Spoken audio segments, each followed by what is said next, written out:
It was 2:47 a.m. when I accepted what I thought would be my final delivery of the night. I had been driving for almost 9 hours, and all I wanted was to get home, shower, and sleep. The delivery paid unusually well for such a short distance, so I accepted it without thinking twice. And my phone signal dropped to almost nothing. My GPS kept directing me straight into a dark forest road I had never seen before.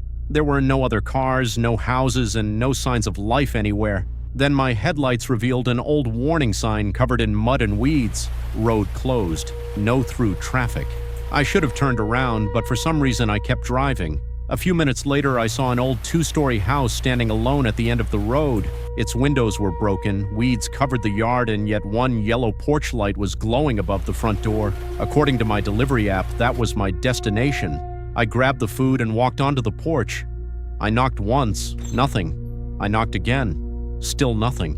Then I heard 3 slow knocks coming from somewhere deep inside the house. Before I could react, the front door slowly opened by itself. My phone immediately buzzed, and the delivery app said, "Customer has received your order." I stared at the screen because the food was still in my hand. Then I heard a woman's voice from inside. "Please, bring it upstairs." I froze when she said my name. Not driver. The hallway smelled of wet wood and something rotten, and old family photographs covered the walls. One photograph caught my attention. It showed the same house, the same woman who had just spoken to me, and a little girl standing beside her. Then I heard footsteps upstairs. At the top of the staircase stood a pale woman with long, wet hair covering most of her face. Terrified, I rushed into the kitchen and placed the delivery bag on the table. When I turned around, she was gone. Then my phone buzzed again. The order was marked completed, followed by a message, "Thank you for bringing it home." I stared at those words. A small figure stood in the darkness holding a teddy bear. She looked directly at me and whispered, "Daddy said you were coming." I turned back toward the photographs, and that's when I saw something that made my blood run cold. There was a man standing beside the woman and the little girl. I dropped my phone and ran. I sprinted through the rain, jumped into my car, locked the doors, and drove away as fast as I could. Before leaving, I looked toward the house one last time. The woman was standing in an upstairs window watching me, and the little girl was standing beside her. I didn't stop driving until I reached the city. When I finally checked my phone, the delivery app had completely disappeared, as if I had never worked for it. I didn't answer. Then my phone buzzed. A photograph appeared on the screen.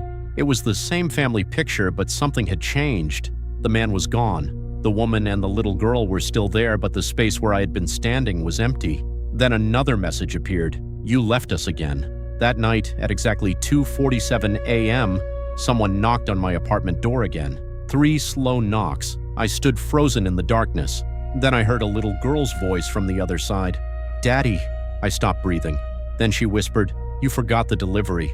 I haven't delivered anything since that night, but every few weeks at exactly 2:47 a.m. my phone lights up. There is no number, no notification, and no explanation. Just one message. New delivery. 12 minutes away. The destination is always the same. That house. But last night the message changed. It didn't say 12 minutes away. It said, "You're already here."